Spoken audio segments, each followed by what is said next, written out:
Where'd you grow up? Well, I grew up in a lot of places. I was born in New Jersey.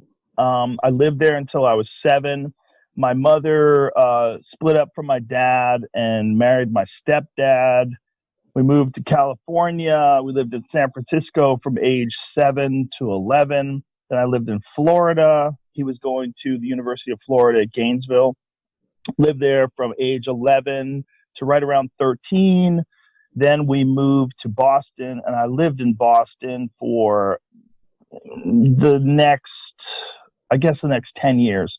And that's really where I grew up. I grew up basically, when I think of where I come from, I think of Boston. It's also the place where I started doing stand-up comedy, which means a lot to me. And it's also where I started fighting. It's where I started doing martial arts. But all the significant things that happened in my life happened in Boston in my developmental period. And so you moved to Boston when you were how old? 13. 13. I see. Yeah. Right. And then you were there for how many years? 11 years. Oh, yeah. So that's a long time. Yeah. Where do you live in Boston? Newton, Upper Falls. It's a suburb of Boston. Yeah. Nice in New England, eh? Yeah. I love it out there. Yeah, me too. The people have a great sense of humor. It's like Toronto in a way that you have to deal with that wicked winter. And I think that develops character in people. It was funny. When I moved to Boston, because I'd lived in Alberta and then Montreal. And Montreal is bloody horrible in the winter, and Alberta's even worse. And so I'd go down to Boston, and I went down there to interview first, and it was February, and it was spring as far as I was concerned. I didn't even have a coat on. And then when we lived there for years, it was so funny. We lived in this old house by a park, and we'd get those nor'easters blow in, with the hurricane level winds, and it bloody well snowed 3.5 feet. And I'd be thinking in my Canadian way that, Jesus, I better not go outside because I'll just freeze to death the second I step outside. But I'd go outside and it was it was 34 degrees or some damn thing. It's like I was expecting minus 40, just horrible. So my Boston winters never, apart from the snow, which was, deadly significant, they never really struck me as winter. They sort of struck me as, well, this is the sort of winter that you'd like to have if you wanted a showy winter that people could be pleased with rather than one that just sort of killed you. Yeah. Yeah. Canadians are on another level when it comes to winter. I have some pretty good friends that live in Alberta. And whenever I go up there, it's like, whoa. Yeah. Where do you go? Where do you go? They're outside of Edmonton. They're about 2.5 hours north of Edmonton. Where? I don't know the name of their town. It's where I go bear hunting. Uh-huh. Because bear, one thing you notice about bear is they have fur. See, that's why they can live there. Human beings, they don't have fur. So they actually can't live there. Yeah, 2.5 hours north of Edmonton in the winter. Yeah. You go outside. You go outside in the wrong day and you're out there too long, then you die. So or you run into a grizzly, which is also yes. There's also that. Those are nothing to contend. Those are nothing to take lightly, man. When we used to go camping, especially in British Columbia, grizzly bears were always a concern because, like a black bear, if it chases you, and first of all, it's only about a third the size of a grizzly bear, and it's still pretty big. Like it's a black bear, it's not like a house cat. And if those things chase you and you play dead, they'll usually leave you alone. But if grizzly chases you and you play dead, then it eats you. And then of course, if you fight back, well, it also eats you. It just maybe you get a blow or two in, and probably not. So. Yeah, that was one of the believe it or not, more people are preyed upon by black bears. When a black bear attacks you, it's usually because it's trying to eat you.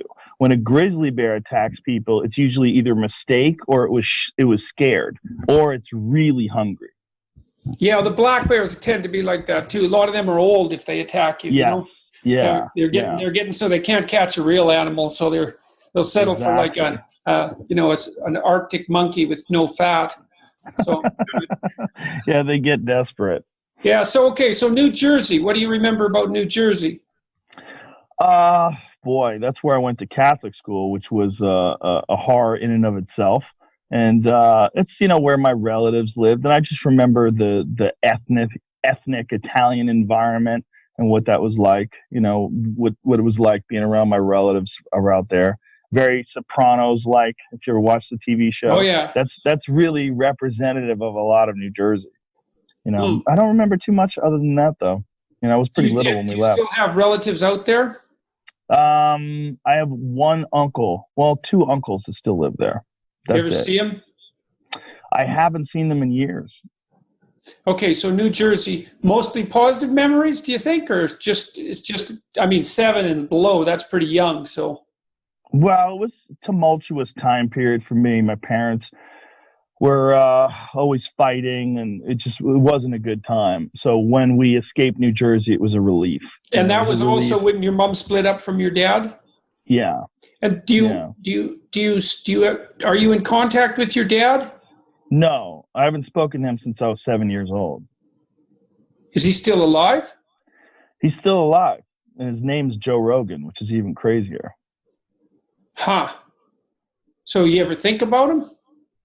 No, not really. No, it's a long time ago. Well, Well, and do you remember what he was like to you? He was nice to me.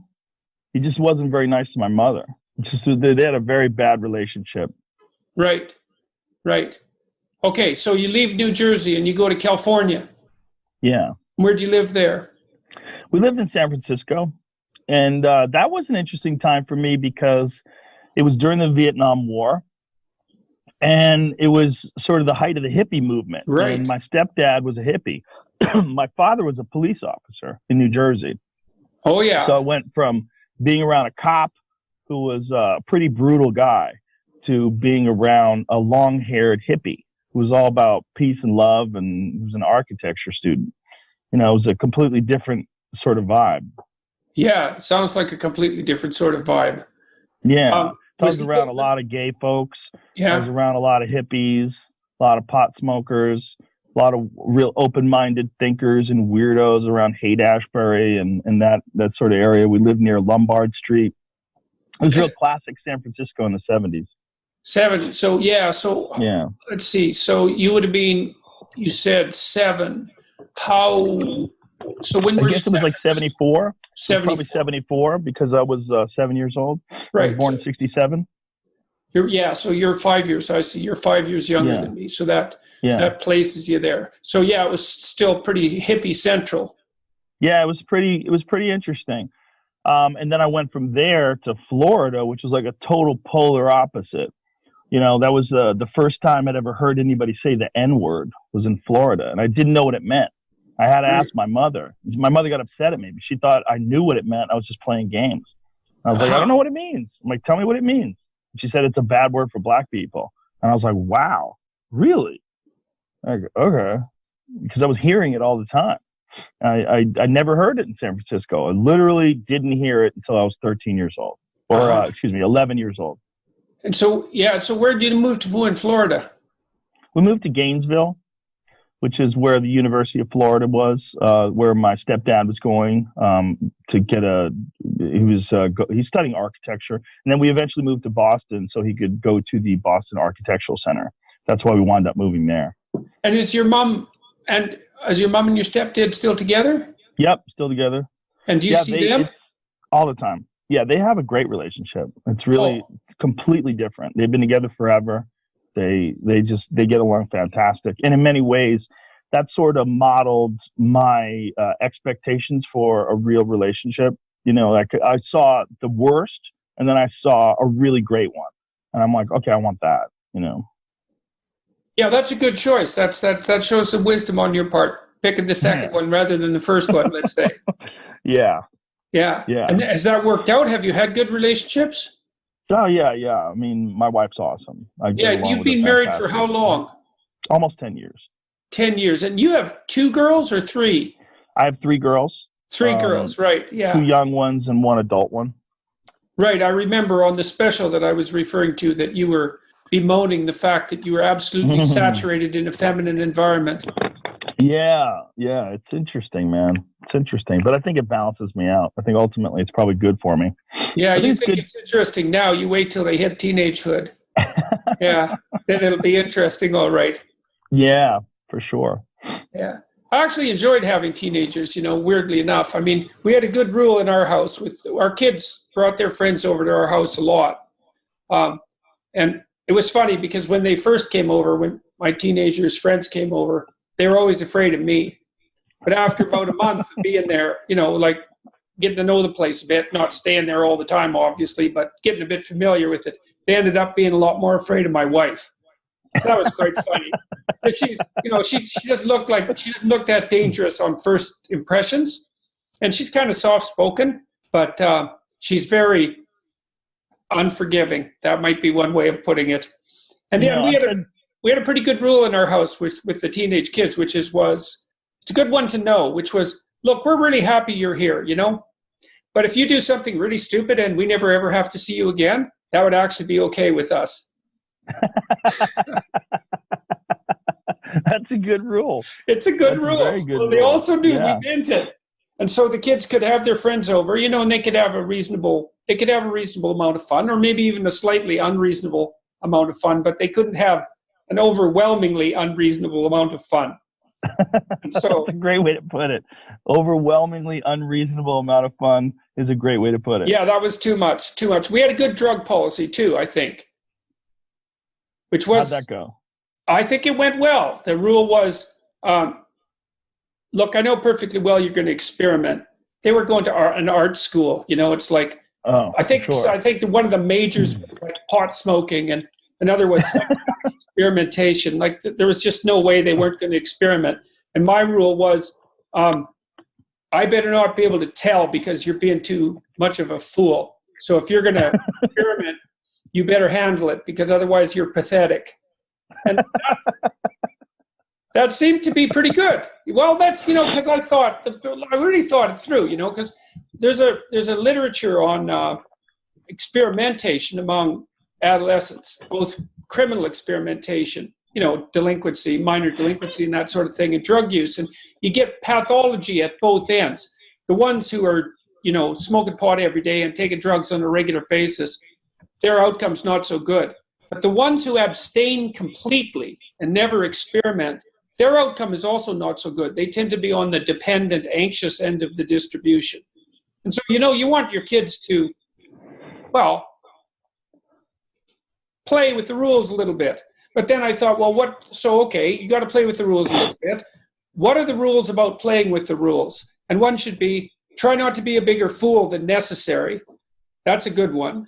So you're not compromising yourself in the present. But the biggest issue, I think, really, and I think this is the fundamental rule for experimentation with adolescents, is you don't get to screw up your future. Right? Yeah. Because that's the killer. Well, what I worry about more than anything is opioids.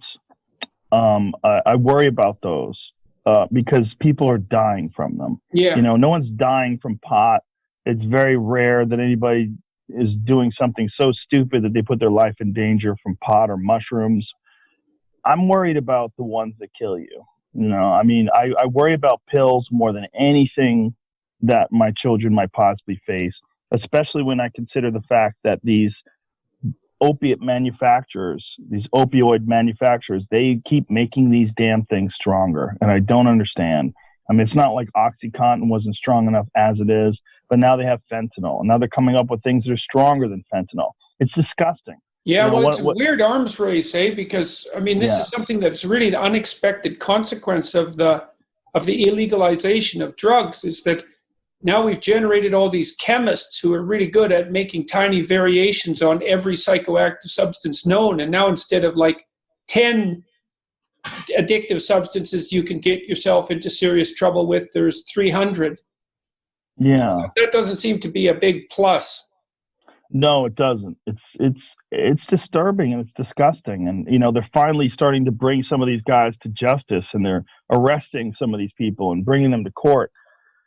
Some of these manufacturers, they've been pushing this stuff down people's throats for years and incentivizing doctors to subscribe them. And it's a tough one, man. Like when my daughter was sick, when she was a kid, she was in extreme, it's got to be agony is the right word, for like 2 years, about that, because she was walking around on 2 broken legs. You know her story a little bit. Mm-hmm. And the physician at Sick Kids, which was the person who was dealing with her arthritis, would only prescribe her basically, Anacin, minor league over-the-counter painkillers, which was like trying to kill a grizzly bear with a fly swatter. It really wasn't the right tool for the job. And we found a family doctor who had enough courage to prescribe her OxyContin. And that was no joke, because for the first couple of weeks she was on OxyContin, it was really odd and rough because it was like she was drunk. And so that was weird socially, to say the least, and also rather frightening, but it did control her pain. And we actually had them mix OxyContin with Ritalin, which is a strange combination, but a good one to know about because OxyContin sedates and Ritalin stimulates, but the combination of the two are synergistic, so they can really control pain. And so her pain was controlled enough so that it didn't drive her insane over about a 2-year period. And then once she got her operations and had her legs fixed, she went off the opiates and she went through the whole withdrawal shtick. She had like night sweats and she had ants crawling under her skin, and like it was pretty brutal. Although she stopped cold turkey and never tried them again. She hated them. She said they just made her feel dead. And it's funny, a lot of people, you hear the horror stories that, if you try opiates once, you're pretty much screwed because they're so wonderful. But lots of people don't like them. But there is a sizable minority of people, who really like them. And then there is the danger that you described of overdose. And that's a frightening thing. Hopefully your kids are smart enough to stay mostly away from pills. Yeah, hopefully. You got to worry about the influence of their friends and peer pressure. Yeah, definitely. Well, the terrible thing about teenagers, is that everybody always says, well, why do you succumb to peer pressure when you're a teenager? And the answer is, well, that's why you're a teenager. You're getting away from your family, and you're even getting away from your like elementary school best friend, and you're starting to join the broader social group. And your job is to fit in, like not to fit in so much that there's nothing left of you, but your job is to fit in to the tribe, to the group, and to learn how to do that. And of course, the downside is, well, you're susceptible to peer pressure, but it's hard to distinguish that from actually being properly socialized. The two things are very tightly aligned. First of all, like what kind of kid were you in school? Barely paid attention. I was, if ADD is real, I certainly had it. And I was very, very interested in what I was interested in. I was very uninterested in people telling me what to do. And I essentially couldn't wait to get out of school. But I would excel at things that I had interest in. And initially it was art.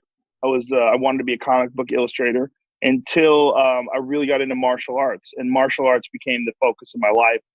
Around 14, 15 years old, that's when I really became massively obsessed. And that was really the first thing that I ever did where I really didn't feel like a loser. Like I really felt like, oh, I actually have some talent. I actually can be exceptional. There's like something, because I grew up constantly moving, didn't really have a lot of friends. I would be new in this town. I'd get picked on. I wasn't a big kid. And there was a lot of issues with that psychologically. And I didn't like being afraid of other kids. I didn't like not knowing what to do if I ran into kids. They were going to bully me and pick on me. So I learned. Yeah, well, that's an annoying thing not to know what to do about. Yeah. And, martial arts changed that 180 degrees. And then I became someone who I would be afraid of. I became the opposite of what I was. So what I was someone who was terrified of conflict, didn't know what to do. And what I became was, a Taekwondo champion. I became a martial arts champion. I knew how to fight. So how did done it so many times. What did you do? You just walked into a joint one day and decided that that's what you were going to do? Like, how did it come about? It was very fortunate. Well, I'd done a little bit of martial arts training at a different place. And then one day I was in Boston for a Red Sox game at Fenway Park. And as I was walking home to the train station with a friend of mine, there was a lot of people that were leaving the baseball game. So the lines from the train for the T, which in Boston, public transportation was very long. So we decided to go check out the Jae-Hun Kim Taekwondo Institute. It was right there. And I had been really into martial arts because of what I said, the aforementioned insecurities. And so I went up the stairs, and as I was walking up the stairs, just fortuitously, a guy named John Lee was training. And John was a national Taekwondo champion who was in preparation for the World Cup, which was this huge event that he was taking, the international event that he was about to travel to go to. And he was in the peak of his training. And so I walked up to the top of the stairs, and I heard this crazy sound of this, what it turned out to be this man kicking this bag and slamming his heel into this bag and having the chain snap and rattle, and the thud of his heel slamming into this leather bag. And I got up there and I watched this guy work out. I couldn't believe a person could do that. I'd never seen anybody kick something so hard in real life, anybody that had such incredible martial arts skill like this guy did, John Lee, who became a mentor of mine and taught me quite a bit. But that changed everything. I was there the next day. I talked to them. They gave me a brochure and a pamphlet. And I was there the next day, and I was probably there every day of my life, give or take a few days here or there if I was injured or something came up, until I was 22 years old. So how many hours a day were you spending there? All day. I had keys pretty quickly. They gave me keys. They wanted me, right away, my instructor recognized that I was pretty obsessed and I was physically pretty talented. So he had me teaching classes instead of paying. He was like, if it's difficult for you to pay, I'd like to have you teach. And there was some wisdom to that too, because one of the best ways for someone to get good at martial arts is actually to teach. You actually refines your technique. You think about it more. You're explaining it to people that don't necessarily understand all the mechanics of it. So I started teaching. I would teach private lessons to beginners. I would teach group classes. And then eventually I went on to teach at Boston University. I taught at Boston University, and when I was 19, I was teaching a accredited class there. But it counted towards your GPA. And so I did that. I was already U.S. Open champion by then. And how long did it take? So you went in there when you were 13, and you were a kid that had moved around a bunch and got pushed. I was 14 or 15 by the time I got to that school. Okay. And then I had my black belt by the time I was 17, and I was competing in the adult division by then. Before I was ever 18, I was competing as an adult. He might have even put me in when I was 16, if I remember correctly. And then I won the state championship when I was 18, and I won it every year from then until I stopped. Right, so you had a pretty, I won it 4 years in a row. Successful run at it there. How long did it take before? Like, were you a thin? Were you a skinny kid when you started? When did you start to bulk up and get big? When did you start to get tough enough so that the problems with aggression stopped? With other people's aggression stopped being a trouble for you. Well, luckily with high school, kids heard about it right away. It was one of those things where you find out that there's one of the kids you go to school with is flying all over the country, kicking people in the head. Right. They just avoided me. Yeah, right. I became, it wasn't like, I certainly never sought out trouble, but people avoided me. Junior and senior year, I'd already become this weird kid that was obsessed with martial arts, and I spent, most of my life from the time I was 15 till I was 21 training and competing. I probably fought over 100 times. I traveled all over the country. I fought in California. I fought in Ohio. I fought all over the place. And right. A lot of local tournaments in Connecticut and Massachusetts and New Hampshire is where I won the U.S. Open, and I've just fought everywhere. And that was most of my life. Yeah, that was most of my life until I got into stand-up comedy. Right. So you had a very singular life. Like that's yeah, unique. 100% singular. Yeah, uniquely singular. But I avoided most of the pitfalls of high school partying and all that stuff. I didn't do that because I was scared of getting hurt. I was scared that Right. if I showed up for training hungover, that I'd get beat up, and that it would somehow. I was scared of anything that would take even a tiny bit away from my performance as a fighter, because I was And obsessed with it. was that scared of, was that actually fear of being hurt because you made a mistake, or fear of losing the competition, or fear of not Fear of being being hurt, fear fear of of being losing the hurt? competition, fear of being hurt in training. Training alone was as scary as any competition. I just completely by luck wandered into one of the best schools in the world for Taekwondo. They had produced multiple national champions and real top of the food chain athletes in terms of Taekwondo. And it was just dumb luck that I walked into that school. And, I could have walked into another school that was a few blocks away that was terrible. I mean, Right. I just got lucky. I got really, really, really lucky. So how useful are the technical martial arts like Taekwondo and like in an actual street fight? Not that useful. I mean, more useful than knowing nothing, but not as useful as Brazilian Jiu-Jitsu. Or now, a lot of people now are just learning mixed martial arts, Right. which is essentially what you see in the UFC, where they're a jack of all trades, master of none. And the argument, there's two arguments. Like there's an argument that is a good thing to learn, and then there's other arguments that being a specialist first is the best thing, and then learning the other things later in life is the best way to go about it. Like a specialist, particularly a striker or a grappler, like being an elite wrestler or an elite jiu-jitsu artist, and then learning all the other stuff later in life, because you have such a significant advantage if you can bring the fight into your realm of expertise. So if you are a striker, every fight starts standing up.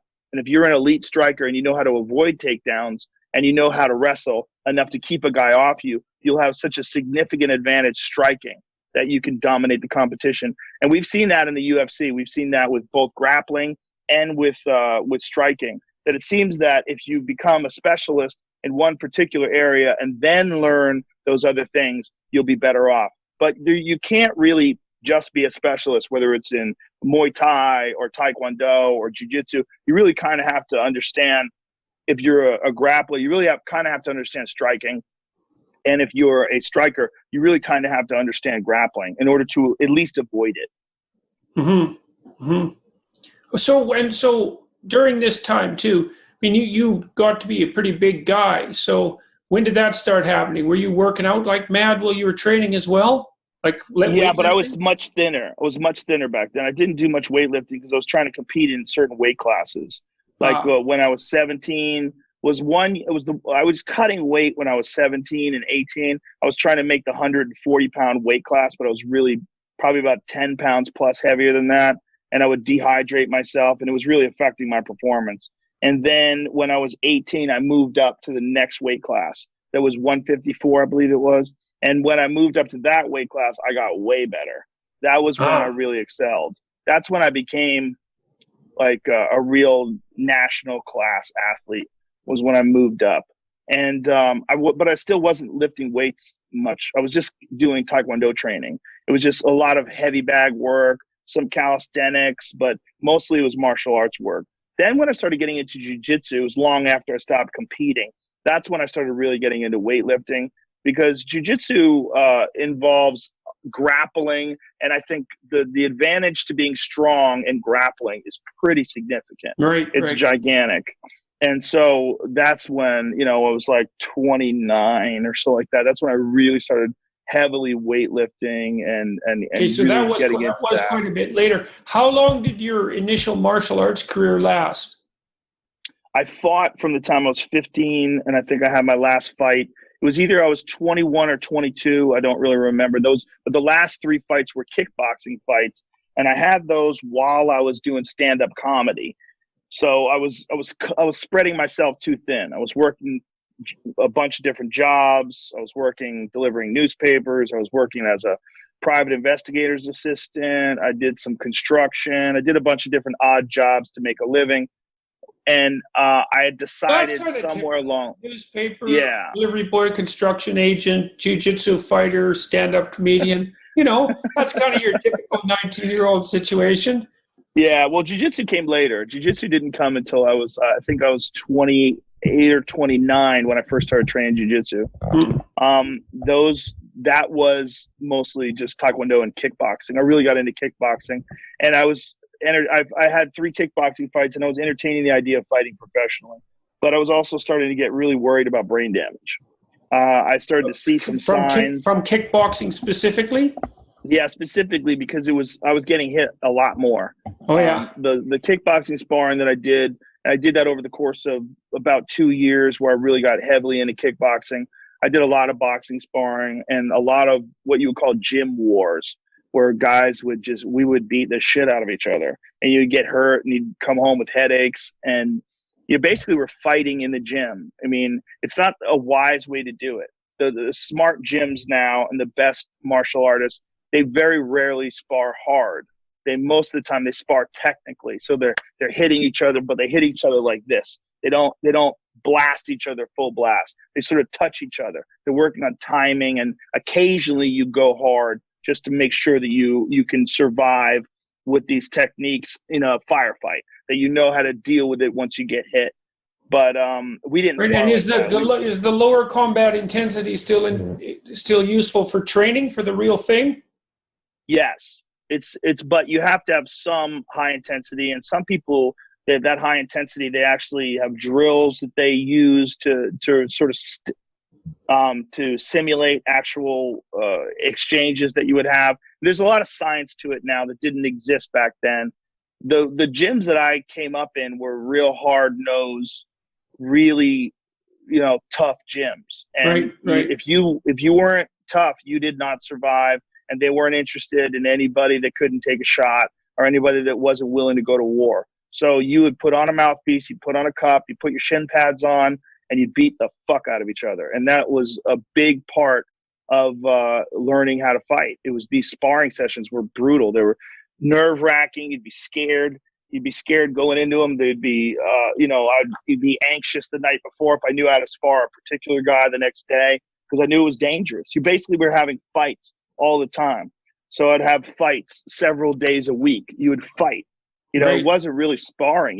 I'd hit guys as hard as I could. Covering a lot too, man, all the time. Yeah. I think from that. So okay, yeah, now you're just a big hole in this story too. So like you're doing great at Taekwondo, you're national level athlete, and you switch to kickboxing. You're worried about getting hurt, and that seems reasonable because like how about not being brain damaged by the time you're 30? But then I guess kind of what I'm wondering was like, how many shots in the head did you have to take before you thought being a stand-up comedian was a good idea? Well, one of my dear friends to this day is a guy named Steve Graham.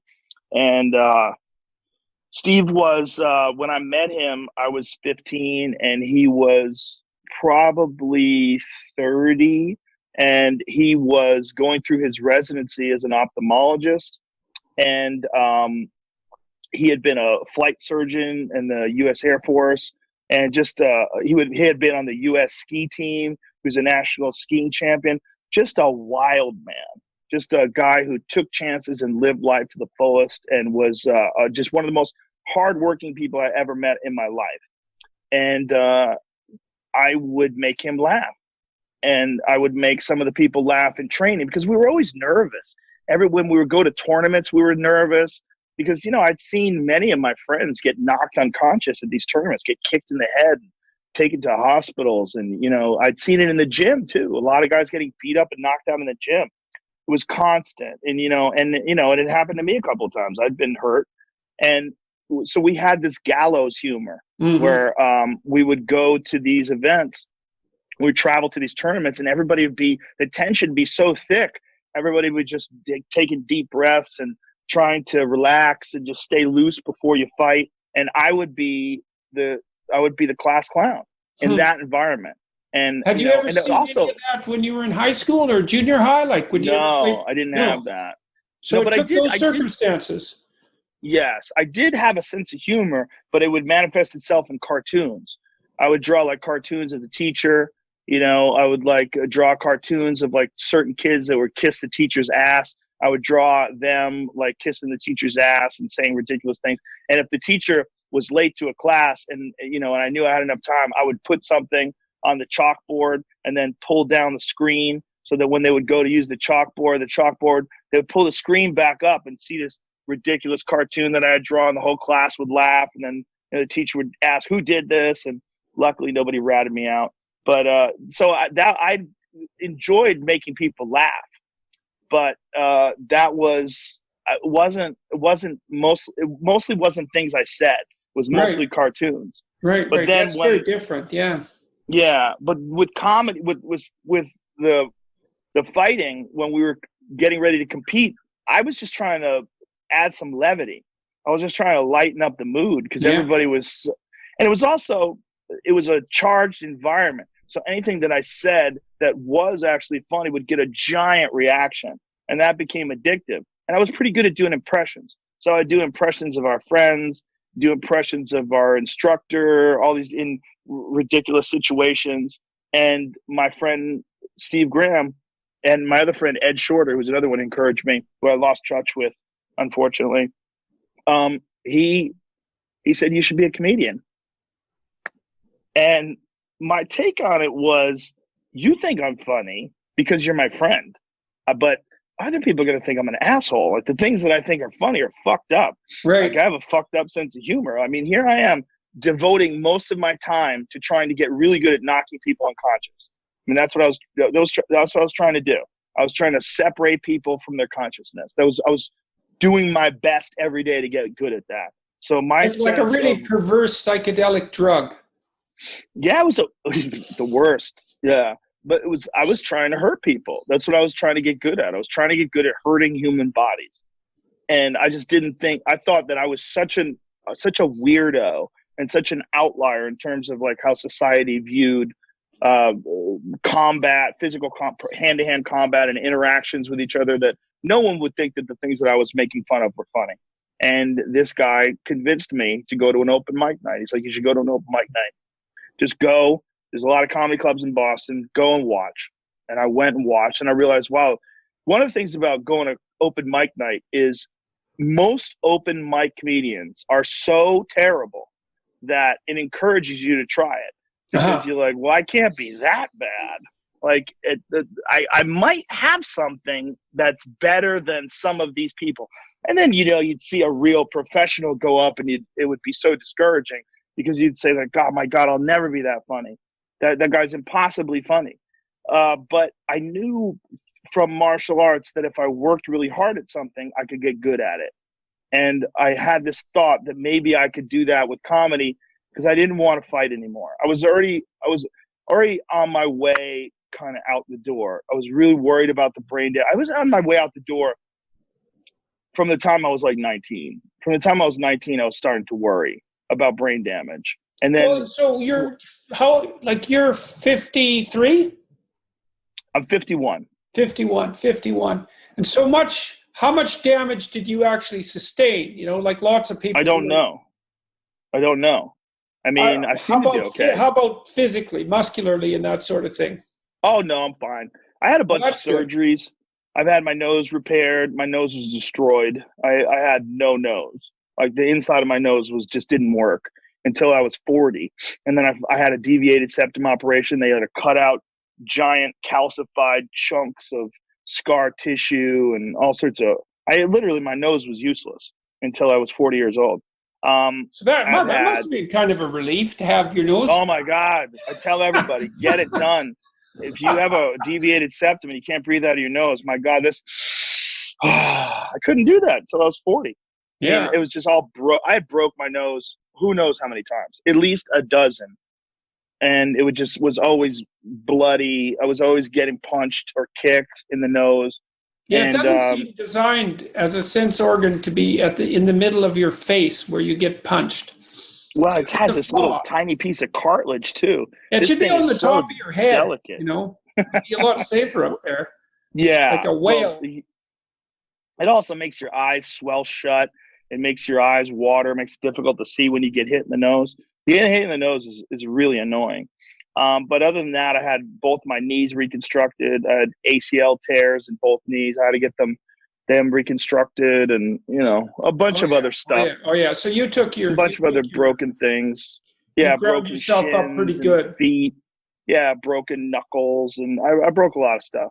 But everything works great now. I mean, after surgery, and I mean, for a person who's been through what I do, what I've done with my body works remarkably well. Yeah, it's amazing, actually. That's a lot. Yeah. You think you'd be arthritic, at least in some of your joints and that sort of thing. No, I'm pretty good. I mean, I also am very proactive. I do a lot of yoga. I've had a bunch of stem cell therapies to deal with some significant tears and injuries that I've had. But all that, knock on wood, everything works pretty good. But the brain damage thing is, I don't know. I really don't know. I really sit back and think about some of those wars that I was in. Yeah. Gym wars in particular, and some fights. And my last fight, I got TKO'd. I got stopped. I got hit with a left hook and dropped. And my legs went out from under me, and then I got up and I got hit again, fell down again. They stopped the fight. And that was when I decided I'm going to stop.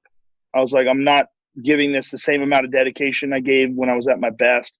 I was spreading myself way too thin with comedy, and I just didn't have this same hunger for it that I had when I was young or younger. And I was also very aware of the consequences at that point in my life. I was like, I know where this is going. I saw guys at the gym that were punch drunk, that were slurring their words, and they would forget things. And I had seen some people progress towards that.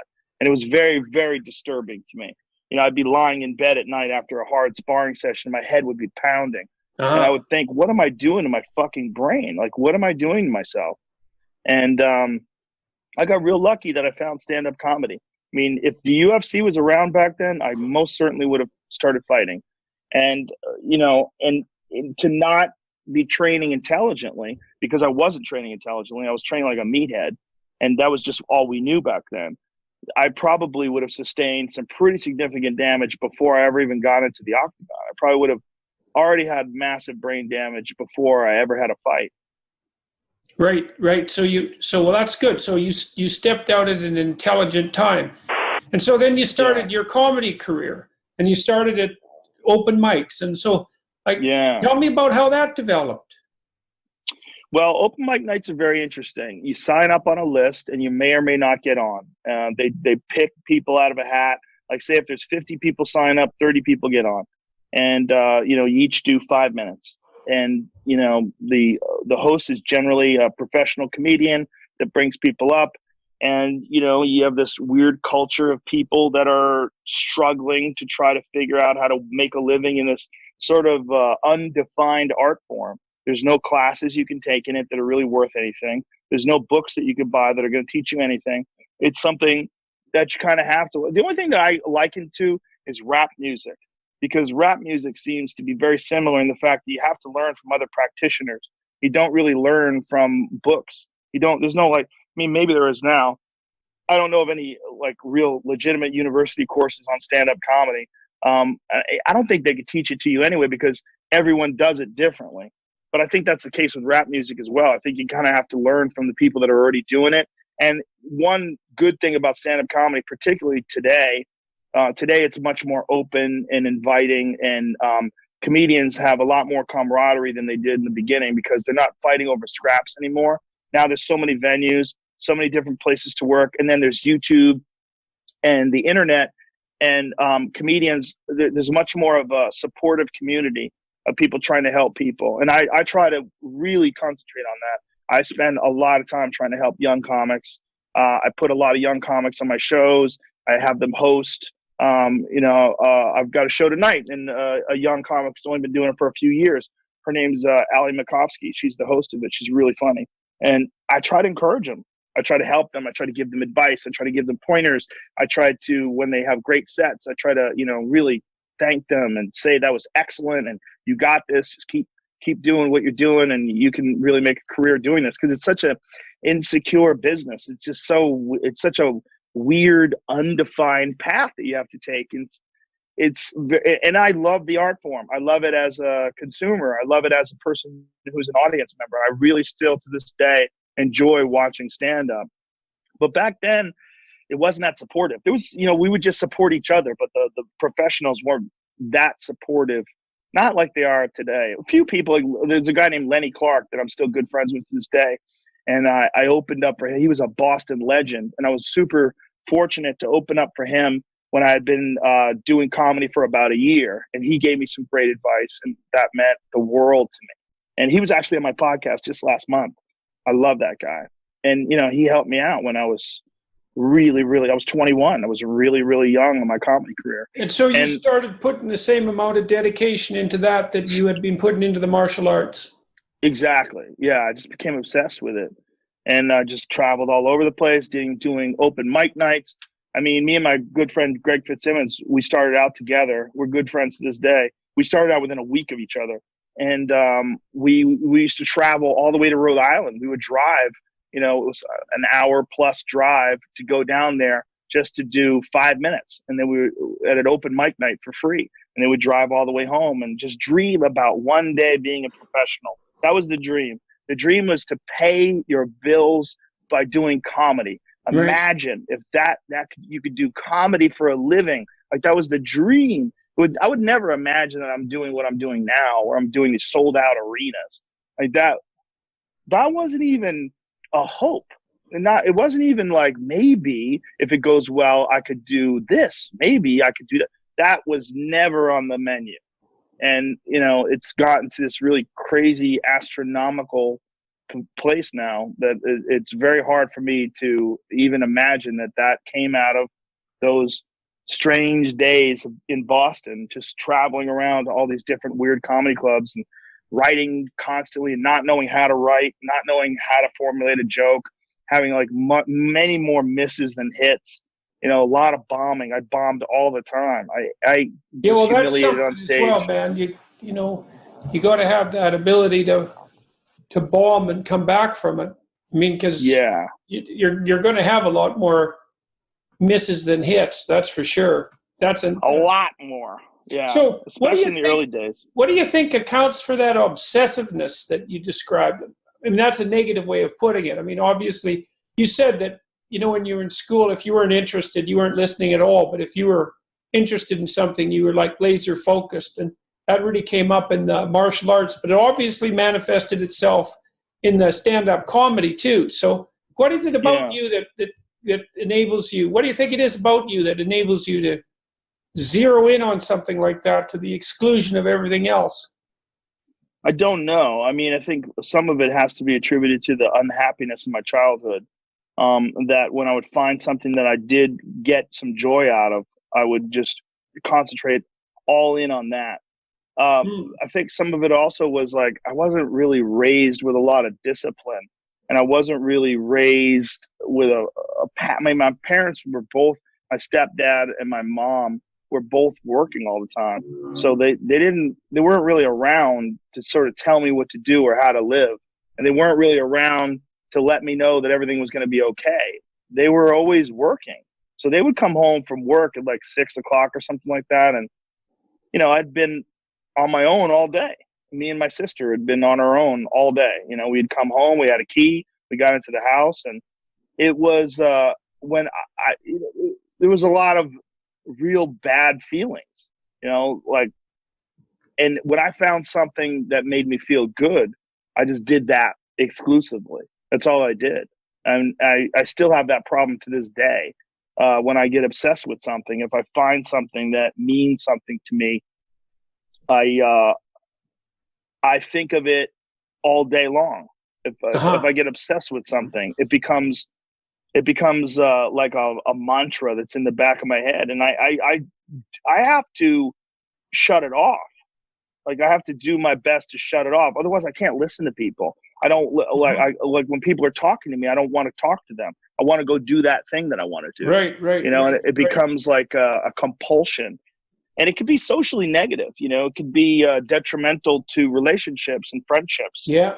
But it seems like that sort of thing is also absolutely necessary if you're going to develop high-level skill at something difficult and unlikely, because unless you're obsessive about it and practice it like all the time, the people you're competing with they're gonna take you out. So the funny thing, I would always be terrified that I would run into someone like me. Well, I can That's what I was understand terrified of. that. But that was the fear, that I would run into someone who is 100% all in. And when Right. I was fighting and when I lost my last kickboxing fight, I wasn't all in, and I knew I Uh-huh. wasn't all in. Uh-huh. Uh-huh. And I knew I wasn't the same person I was when I was like 18, 19. I was a psychopath. I mean, I was 100% committed to doing nothing but that. And then as I was examining my future prospects in my life and I started to become more aware of the problems of what I was doing, I became less and less. I had one fight that I had in California, in Anaheim, in the U.S. Nationals in 1980. It must have been it seems like it had to have been 86 or 87, somewhere around there. 87? Somewhere around 87. I knocked this guy out with a head kick, and I did in front of his parents, and it was people were crying, and he was unconscious for a long time. He was unconscious for a solid half hour, Ooh. and they dragged him off of the mat. They put him in a stretcher. They took him to the hospital. I never saw him regain consciousness, and I remember thinking that could have easily been me. Like, I didn't have any illusions of me being some impervious, invulnerable person.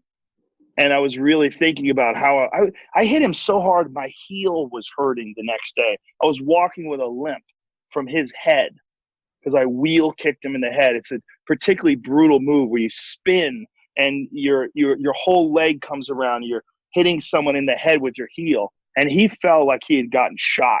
Just fell face first, out cold, snoring. It wasn't the first time that I'd done that to someone, but it was one of the most brutal because he kind of ran into it too. He was trying to kick me as I was kicking him. So it was the force of his body coming towards me and me hitting him. And I was thinking, that guy's probably never going to be the same again. Like, he's never going to get over it psychologically, or if he does, it's going to be very hard for him. But he might be damaged for the rest of his life. That's a real possibility. And then I started thinking, am I willing to have that happen to me at 19? I was 19 years old. I was like, is this what you want to do? Do you want to get hit in the head like that and never be the same again at 19? Because it easily can happen. You know? Yeah, we were at you got 60 years to live like that. Yeah, we were at this was a national championship tournament. So he was a state championship, I think, from Illinois, and I was a state champion from Massachusetts. And it wasn't like he was a black belt. I mean, it wasn't like he was an unskilled guy. So the fact that I was able to do that to him, and I was able to do that to a bunch of other guys, I knew that someone out there could do that to me. Right. I knew that I wasn't the best in the world, and I knew that even though I was I was a real national level competitor. I wasn't world class. I wasn't the best, especially at 19. And so that doubt stuck with me for the next couple of years. And it was probably the first seed of my new future was me hurting that guy and thinking about what that was going to be like if that happened to me. Yeah, well, that's a hell of a right turn you took there to go into comedy. So, okay, so how now you became successful as a comedian? So you started playing in little clubs like stand-up comedians did, and like, yeah, how'd you get your breaks, and how'd your career develop? How long did it take?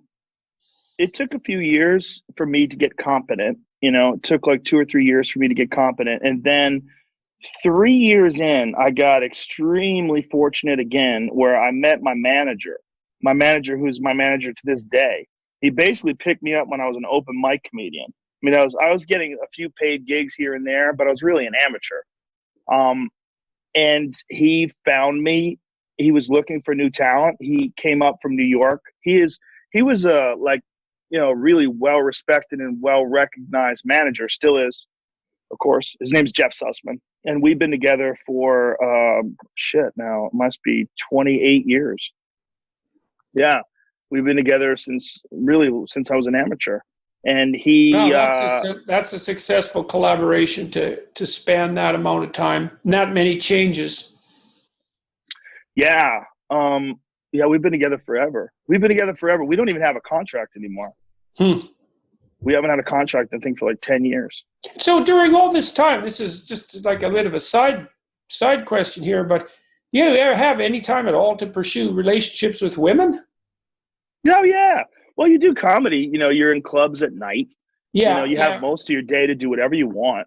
When I was just a stand-up comedian, I had a lot of free time. I mean, you're writing jokes, but you can only do that a couple hours a day, or you get bored and then it's not effective. And then you're just kind of living your life and hanging out. And sometimes the best way to develop your comedy is to have good social interactions.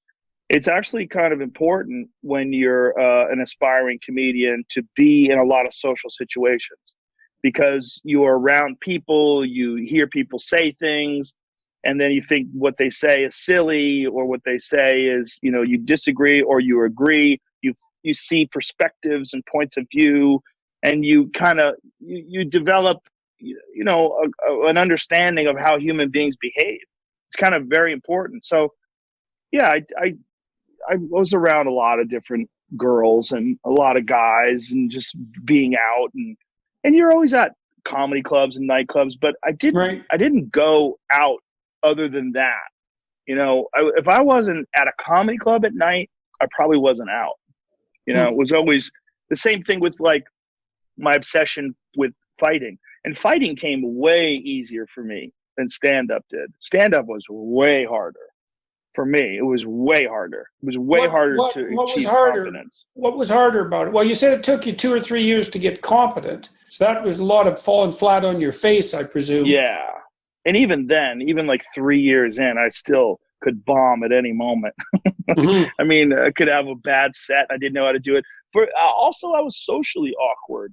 I think it took me a while to not be so socially awkward. That was an issue.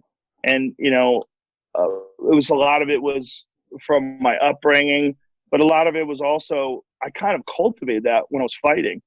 I didn't want people to like me. I didn't care.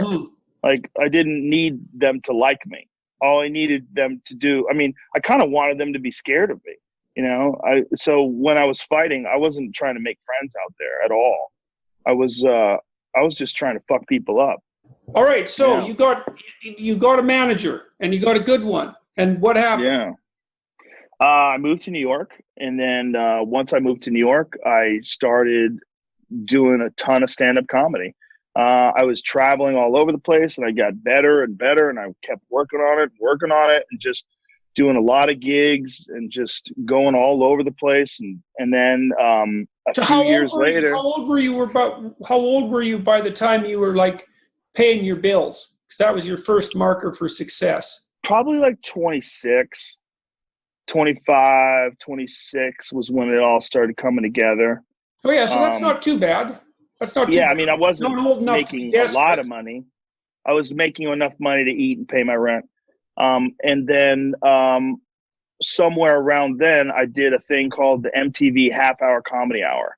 That was it was a television show they had on MTV, and each comedian, I mean, I don't know how much time I did on the show. I think you do like 7 to 10 minutes or something like that. It wasn't a lot of time. And I had a set, and I did it on television. It went really well. And then next thing you know, I got all these offers to do television shows. I got development deal offers. And then before you know it, I'm living in California. It was like that.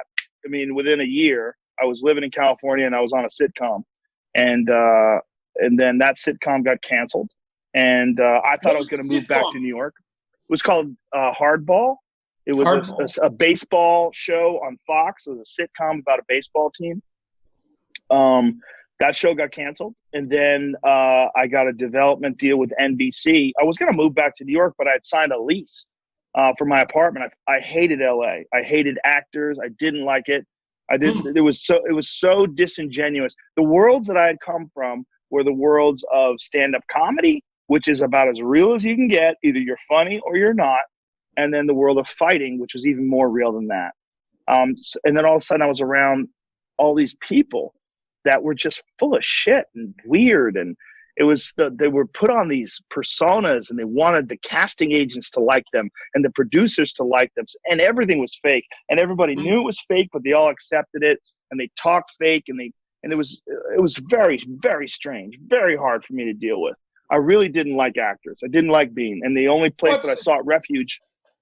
It's a funny thing that there'd be an automatic assumption that because you were a good stand-up comedian that somehow you'd be an actor. Like, Yeah. they seem to be the same thing. No, they're not. But the thing is that a lot of comedians had gone on to be super successful in the world of sitcoms, like Roseanne Barr, Jerry Seinfeld, Tim Allen, those type of people. They had these huge careers, Brett Butler. So because of that, all that was happening at the same time. This was like in 94-ish when I got on TV for the first time. And that was what they were pushing. And then agents and managers would push that too, because obviously you can make a tremendous amount of money. So that show got canceled, but I had a lease for this apartment. So I was kind of stuck in LA. So I was like, all right, let me just stay out here and see what happens for a year. That was my thought.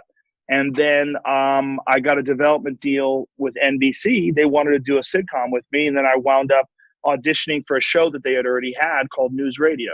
And that was with Dave Foley and Phil Hartman and Maura Tierney and Candy Alexander and Stephen Root and Andy Dick and Vicki Lewis. And we did that show for 5 years. And then, by that time, I had done a lot of stand-up at the Comedy Store. When that show was canceled, Fear Factor came along, and I was touring as a comedian. And now that's a whole switch there. Okay, so now you go from sitcoms to Fear Factor. So how the hell did that happen? And why did it happened? NBC came up to me with the idea because I was on NBC previously, and they liked me. And then part of the thing was that I didn't want to work with actors anymore. I was happy that Fear Factor was no actors, and I was like, oh, good. This is easier to do. It's just me talking to people. And since I had a background in coaching, because I had coached a lot of people at tournaments, in competition, and I taught a lot at Boston University. I taught at my own school. With Taekwondo, I was used to teaching people, and I was used to encouraging people and getting people motivated. And I knew how to get fired up for competition. I understood. So you were actually one of the rare people in the world who was actually trained to be the right host for Fear Factor. Yeah, in a lot of ways. Luckily, fortuitously, because I would, when someone was nervous and they're about to do something, I could grab them and go, look at me, you could do this. This is going to define you. If you back off right now and you get scared and you give into your fears and your anxieties, this is going to define you. Or if you just press forward and realize you can do this and succeed, it will define you in a positive way, and you'll build momentum in that direction. You can do this. And I was really good at giving people pep talks. I was really good at firing people up, and it was part of the gig that it was completely unexpected, because I thought the gig was just going to be these people do these crazy things, and I make fun of it, which is part of my job, and we all cheer, and it would all play itself out because it was a reality show. It was sort of a game show / reality show. It was like a hybrid. But somewhere along the line, especially when they became really nervous, it was very intense. And there was moments where I wanted these people to win. I wanted these people to do their best. I wanted these people to succeed. And to be able to encourage someone. Trading, man, and that's the basis of psychotherapy. So, it's really something to get people to face their fears. I mean, you were doing it in a very idiosyncratic way. A very unique way, but imagine it was psychologically compelling very often. All right, so Fear Factor, how many years did that last? 6 years. Were they good years? It was good financially. Yeah, well, that's something. I made a ton of money, and it alleviated financial pressure. But I enjoyed doing it somewhat, but it was not like the way I enjoy the other things that I do. It's not like I enjoy stand-up comedy. It's not like I enjoy working for the UFC. It's not like I enjoy doing podcasts. All those things that I just talked about, those three things, those things are labors of love. They're passions. They're things that I'm really genuinely fascinated by and interested in. Like this conversation, I would have this conversation with you if it was just you and me and there was no cameras. I would love to have this conversation. I love having conversations with interesting people. I love stand-up comedy. I love all those things. I didn't love being there for Fear Factor, but it was a great job, and I knew it was a great job, and I knew I was really lucky to have it. So it was great in that respect. But when it was over, I'd kind of decided I was done with television. When it was over, I was like, okay, I think I'm done with this. No more of this. From here on out, I'm just going to concentrate on my own stuff.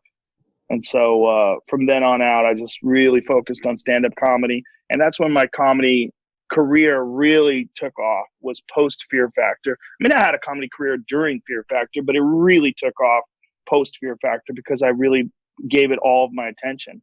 And so what happened after Fear Factor that boosted you on the comedy circuit?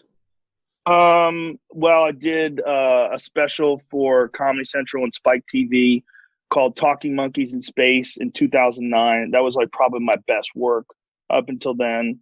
And then, from then I've been on a pretty steady pace of doing specials every 2 years or so ever since then. Right. And that's been successful nonstop. Are you getting better?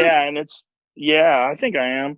I think I'm getting better. I think it's one of those things that as long as you keep concentrating on it and as long as you keep focusing on it, you're getting better. I think my hour that I'm doing now is as good as anything I've ever done, and it's not even done yet. It's only, 6 months into this hour, but I think it's some of my best work ever, and I'm really excited to see where it comes. Well, I mean, there's no rush because it's only 6 months since my last one. I probably will work on this for another year before I even think about recording it. Oh yeah, so if it's good now, it should be really good by then. Mm-hmm. Yeah, it's like a samurai sword. You're folding the metal and hammering the blade. Yeah. You're folding the metal and hammering the blade, and you got to know when it's ready. And I'll start to get a sense of where it's ready in about a year. In about 1 year, then I'll start going, all right, this seems pretty solid. Maybe it's time to rock and roll. And then I'll contact Netflix and I'll say, hey, let's do it. Let's set it up in whatever city I decide. And I'll pick a city. I'll just run it over in my head. I'll pick a name for it. Well, maybe I'll try to stay posted on what you're doing and come down and see it. That'd be fun. Yeah. I missed it last time you were here in Toronto, but I'd like to come and see one of your shows live. I think that'd be a blast. So yeah. Okay. Fun, so the next was the UFC, eh? Yeah. That was TV well, the UFC happened while I was on news radio, actually. While I was on news radio, I started working for the UFC way back in 1997. But the UFC was more of a sideshow back then. It was banned from cable. You could only get it on satellite TV. Right. It was a freak show. People didn't know about it. I mean, I loved it because as a lifelong martial artist, to me, it was fascinating to watch all these different styles compete against each other. But it didn't pay much money. And even though it was enjoyable for me, it got in the way of other aspects of my life. And so I quit around 1998. And then somewhere along the line in around 2001, the UFC was purchased by this new company. And when they purchased this, my earphones are dying. I'm going to have to take these off and unplug this here. Can you hear me still? Is that good? Yeah. It's good? Okay. Once it started, once the new company took over, they were trying to get people to go to their events, and they asked me to go to the event. It was when I was doing Fear Factor, and so I went and watched it live. And when I was watching it live, I was talking to Dana White, who's the president of the UFC, and just talking to him about the sport and all these different things I think about. And are you interested in this guy? I was asking about various obscure fighters who were competing in Japan. Maybe he didn't know about. You should try to get these guys. And then somewhere along the line, he said, hey, you want to do commentary? And I was like, I don't want to work, man. I'm just here. I just want to enjoy this. Mm. So he and I became friends, and he talked me into doing it. And I first did it for free. I did like 12 events or so for free, just for fun. I was like, just get tickets for my friends and I'll go and I'll do commentary for you. But I didn't take it that seriously. I didn't ever think it was going to be, a career. Right. And I would be this, well-known commentator in mixed martial arts. I just thought I was doing it as a favor for them and for fun for me. And, lo and behold, here we are 18 years later. I'm still doing it. I presume they're paying you now.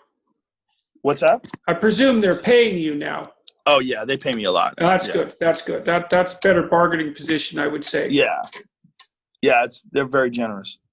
Okay, so that's kind of an understandable transition in some sense because, you got your social skills highly developed and you got your ability to be witty on demand highly developed and to pay attention to an audience, and you had the martial arts background, and so UFC commentator, that makes sense. Where does the podcast come in? How the hell does that happen next? Yeah, I guess it's next, isn't it? Yeah, the podcast was 2009, I guess, when it first started. And the podcast was basically, it was just for fun. It was like something to do with my friends. Me and my friend Brian, we just decided to set up a laptop and people would ask questions and we would just start just talking about things. And then it became a weekly thing. And then we started uploading it to iTunes. And then, I started getting guests. And then it took years before it was profitable. I mean, it was just for fun forever. Like a lot of things that I've done, it was originally just for fun. Well, that's pretty early podcast too, though, 2009. So very early. Yeah. I mean, podcasts weren't, for lots of people, they're still not a thing, although that's really changed in the last 3 or 4 years. I mean, they're definitely a mainstream media phenomenon now. But 2009, that was fringe stuff fundamentally. Yes. Yeah, it was very fringe. There was just a few advertising market at that point. I wouldn't have thought. Not much of one. No, there was no ads. We didn't have ads for years. And then slowly ads started trickling in. The first ad was the Fleshlight, which is a masturbation device. It was a funny story about Sam Harris. Sam Harris, who was a guest really early on, when the Fleshlight was the only sponsor, requested that we not have the Fleshlight as a sponsor on the episode that he was on. And so I was like, okay. So I took that week off. I just decided no sponsor that week. And that's funny for very many reasons. It's funny that was your first.